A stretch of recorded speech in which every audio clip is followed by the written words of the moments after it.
Okay, तो 4 variable का एक फंक्शन लेते हैं हम, F of A B C D is equal to sum of product ले रहे हैं 0 2 3 12 13 15 और डोंट केयर में हम सपोज ले लेते हैं 1 5 7 10।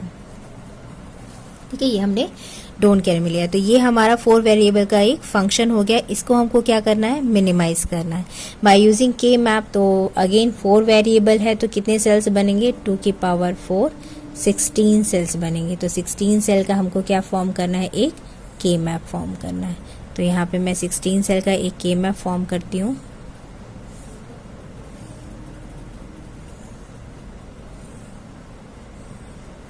ये हो गया 16 cells, A B C D. ये होगा 0 0 0 1 1 0 1 1 0 0 0 1 1 0 और 1 1। ठीक है, अब यहाँ पे हम अगेन हमको ये जो मिन टर्म्स दिए हुए हैं इनको क्या करना है, यहाँ पर फिल करना है। तो फिल करना है तो सबसे पहले हमको सारे सेल्स के डेसिमल वैल्यूज पता होनी चाहिए ग्रे कोड की। इस सेल का ग्रे कोड क्या है, ए बी की वैल्यू क्या है 0 0 और सी डी की वैल्यू क्या है 0 0। तो 0 0 0 0 ये क्या हो गया, इसका ग्रे कोड और इसकी डेसिमल वैल्यू हो गई। तो ग्रे कोड की डेसिमल वैल्यू क्या होगी, 0 0 0 0 को हम किसे रिप्रेजेंट करते हैं, 0 से। अगेन इस सेल का क्या होगा, इस सेल का देखते हैं। तो ए बी की वैल्यू क्या है 0 0, इस सेल के लिए ए बी की वैल्यू 0 0 और सी डी की वैल्यू क्या है 0 1। तो ये हो जाएगा 1। तो नेक्स्ट इस सेल के लिए क्या होगा, ए बी की वैल्यू 0 0 और सी डी की वैल्यू 1 1। तो ये हो गया इसका ग्रे कोड। और ग्रे कोड का डेसिमल क्या होगा, यानी 0 0 1 1 किस डेसिमल को रिप्रेजेंट करता है, 3 को। सेम इसके लिए भी अगर हम देखें, इस सेल के लिए भी तो ए बी की वैल्यू है 0 0 और सी डी की वैल्यू है 1 0। तो ये ग्रे कोड जो है वो डेसिमल 2 को रिप्रेजेंट करता है। तो इससे हमको समझ में आ रहा है सीक्वेंस कैसे हो रहा है, 0 1 2 3। तो ये ऑब्वियसली 4 को रिप्रेजेंट करेगा, ये 5 को, ये 4 को, ये 5, ये 6 7 8 9 10 11 12 13 14 और ये 15 को।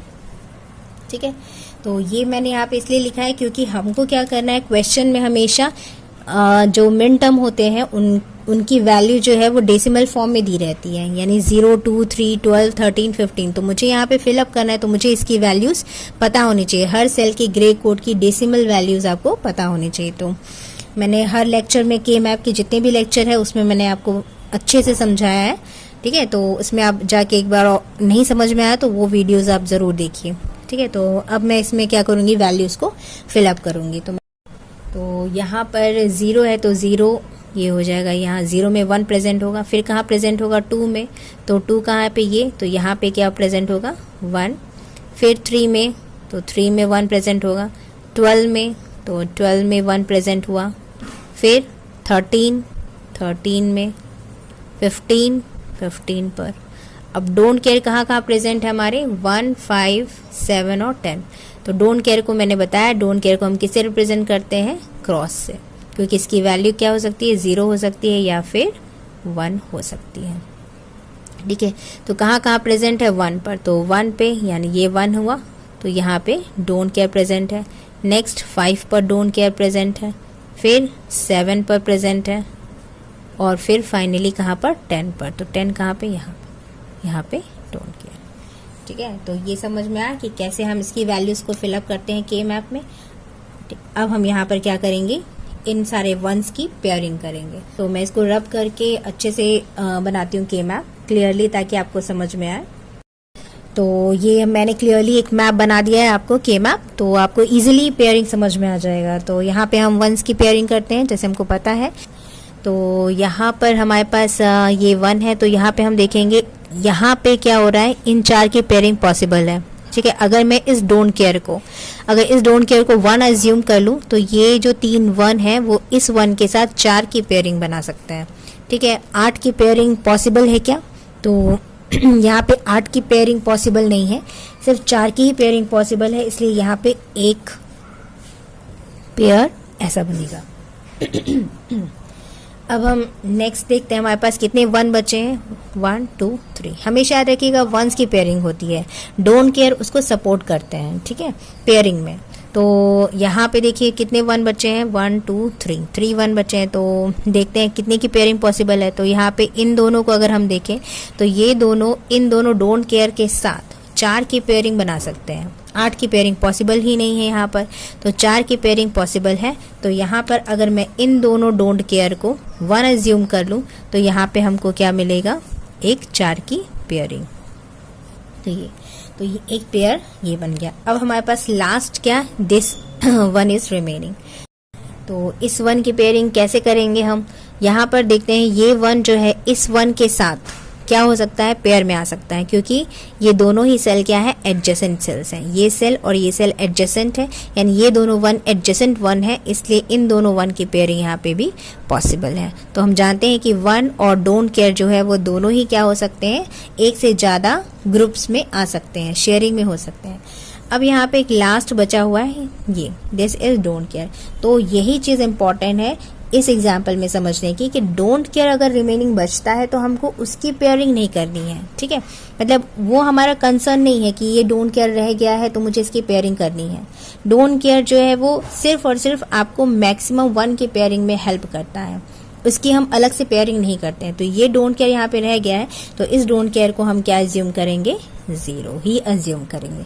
जबकि यहाँ पे ये दोनों, ये तीनों ही डोंट केयर जो है इनको हमने क्या एज्यूम किया था, इन तीनों ही डोंट केयर को हमने क्या एज्यूम किया है, 1 एज्यूम किया है, ठीक है। याद रखिएगा हमारा मेन कंसर्न होता है 1s की पेयरिंग में। तो अगर कोई यहाँ पे 1 रह जाता, सपोज यहाँ पे कोई 1 रह जाता, तो मुझे क्या करना पड़ता है, इस 1 की पेयरिंग करनी पड़ती है। ये 1 ऐसा अकेले नहीं रह सकता है, अकेले ऐसे छूट नहीं सकता विदाउट पेयर। तो यानी हर एक 1 की पेयरिंग करनी है, लेकिन स्पेशली डोंट केयर के लिए हमको क्या करना पड़ता है, अलग से पेयरिंग नहीं बनानी पड़ती है। डोंट केयर के लिए हमको अलग से पेयरिंग नहीं बनानी होगी, दैट इज इम्पॉर्टेंट है यहाँ पर, ठीक है। तो यहाँ पे हमारे पास कितने पेयर बने टोटल, एक पेयर ये बना, एक पेयर ये बना है और एक पेयर ये बना है, ठीक है। तो 3 पेयर हमारे यहाँ पे फॉर्म हुए हैं। तो तीनों पेयर के हम मिनटम्स निकालेंगे। तो इन चारों 1s के लिए हमको क्या करना है, पेयरिंग हो गई है तो इनके लिए मिनटम निकालेंगे। तो मिनटम निकालने के लिए मैंने हमेशा बताया मिनटम कैसे निकलते हैं, ये जो फंक्शन के वेरिएबल है इनकी वैल्यू, यानी इन चारों 1 के लिए ए बी की वैल्यू और इन चारों 1 के लिए सी डी की वैल्यू। तो इन चारों 1 के लिए ए बी की वैल्यू क्या है, देखो चारों 1 के लिए ए और बी की वैल्यू क्या है, 0 0। तो ये हो जाएगा ए बार और बी बार। जबकि सी डी की वैल्यू क्या है, इस 1 के लिए सी डी की वैल्यू 0 0 है और इस के लिए 0 1, इसके लिए 1 0 और इसके लिए 1 1, यानी सब चारों 1s के लिए सी की वैल्यू भी कॉमन नहीं है और डी की भी वैल्यू कॉमन नहीं है, क्योंकि कुछ के लिए सी की वैल्यू 0 है और कुछ के लिए सी की वैल्यू क्या है, 1 है। तो यहाँ पे सी डी प्रेजेंट नहीं होगा। नेक्स्ट ग्रुप कौन सा है हमारा, ये वाला। तो इस ग्रुप के लिए अगर हम मिनटम निकालें तो यहाँ पे ये दोनों 1 के लिए ए बी की वैल्यू क्या है, तो इस 1 के लिए ए की वैल्यू 0 और इस 1 के लिए ए की वैल्यू क्या है, इस 1 के लिए ए की वैल्यू 1 है, तो ए प्रेजेंट नहीं होगा।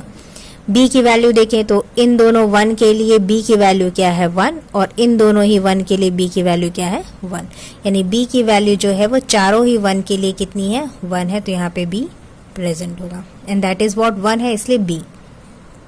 सेम अब इन दोनों 1 के लिए ए बी, यानी चारों 1 के लिए हमने ए बी की वैल्यू निकाली। अब इन चारों 1 के लिए हमको किसकी वैल्यू चाहिए, सी डी की।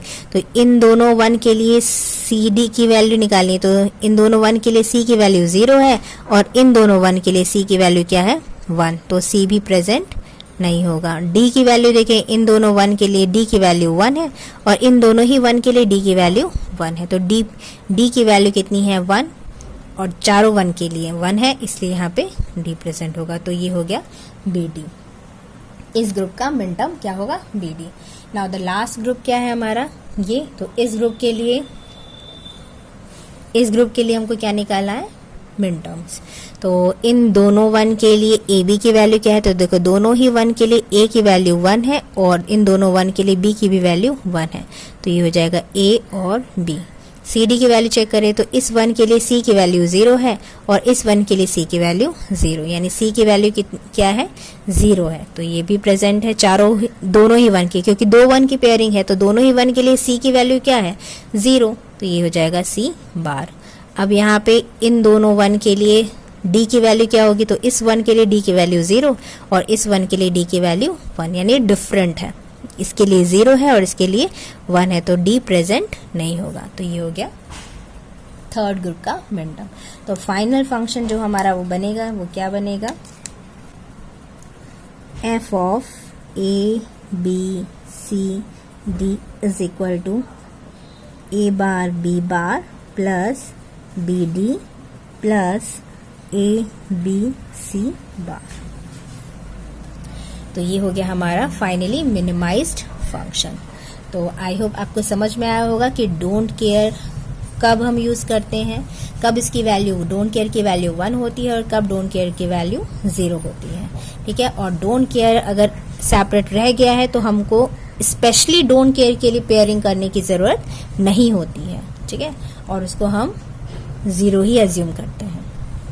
ओके, तो आई होप आपको ये लेक्चर समझ में आया होगा। कोई भी डाउट होता है तो आप कमेंट के थ्रू मुझसे पूछ सकते हैं, मैं ज़रूर उसको एक्सप्लेन करूंगी और उसके लिए हो सकता है सेपरेट वीडियो की रिक्वायरमेंट हो तो मैं सेपरेट वीडियो भी बनाऊंगी। So thank you for watching. अगर आपको लेक्चर समझ में आया हो तो लाइक ज़रूर करिएगा और इस चैनल को सब्सक्राइब ज़रूर करिए। Thank you for watching, all the best.